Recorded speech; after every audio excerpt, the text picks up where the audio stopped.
আজ থেকে 3 দিনের ধর্নায় বসলেন এনএইচএম কর্মীরা। রাজ্যের বিভিন্ন প্রান্তের সঙ্গে গোয়ালপাড়াতেও ধর্নায় বসেন এনএইচএম কর্মীরা। সমান কাজের সমান মর্যাদা এবং বিভিন্ন দাবিতে তাদের এই অবস্থান ধর্মঘট। গোয়ালপাড়া সরকারি হাসপাতাল সহ জেলার বিভিন্ন সরকারি হাসপাতালে কর্মীরা ধর্নায় বসেন, ফলে অচল হয়ে পড়ে স্বাস্থ্য পরিষেবা। সঙ্গে সরাসরি রয়েছেন প্রতিনিধি রশিদুল হোসেন, জানবো আরো বিস্তারিত। রশিদুল, বর্তমানে কি পরিস্থিতি? দেখো শুভেন্দু, এই মুহূর্তে আমি রয়েছি গোয়ালপাড়ার যে সিভিল হাসপাতাল রয়েছে, সেই সিভিল হাসপাতালে রয়েছি। সহযোগী সঞ্জীবে দেখাবো এবং আজ থেকে কিন্তু 3 দিন কর্মসূচি নিয়ে তিনারা প্রতিবাদ সাব্যস্ত করেছেন। এনএইচএম যে সকল এনএইচএম এর কর্মচারী রয়েছেন তিনারা প্রতিবাদ সাব্যস্ত করেছেন। সহযোগী সঞ্জীবী দেখাচ্ছে সমান কাজে সমান দরমাহার যে দাবি তিনাদের আছে, সঙ্গে সঙ্গে অন্যান্য কিছু দাবি তিনাদের আছে।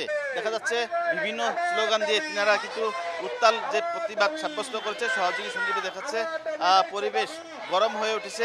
আমি কথা বলতে চেষ্টা করব এনএসএম যে সকল কর্মচারী রয়েছেন তিনারা আছে, তিনাদের সঙ্গে আমি কথা বলবো এবং দাবি সম্পর্কে জানতে চেষ্টা করব।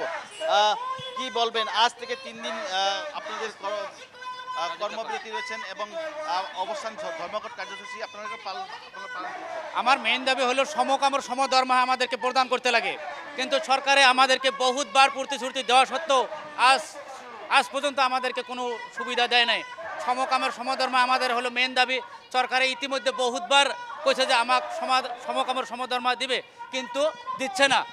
আর আমরা একেবারে 20 বছর ধরে চাকরি করছি, আর সর্বশিক্ষায় 3 বছর কার্যকাল চাকরি করার পরে সরকারের সেই চাকরি নিয়মীকরণ করে, কিন্তু আমরা এনএইচএম এর এত দুর্ভাগ্যজনক, আমরা 20 বছর করা সত্ত্বেও আমাদের চাকরি আজ পর্যন্ত রেগুলার করছে না। কার্যত যে সকল সরকারি একেবারে চূড়ান্ত অসন্তোষ রয়েছে, ক্ষোভ রয়েছে, সমকাজে সমবেতন সহ নিয়মিতকরণ একাধিক দাবি নিয়ে কার্যত তাদের এই ধর্ণা। আমাদের সঙ্গে একেবারে সরাসরি সেই ছবি তুলে ধরলেন প্রতিনিধি রশিদুল হোসেন। অনেক ধন্যবাদ তোমায় রশিদুল।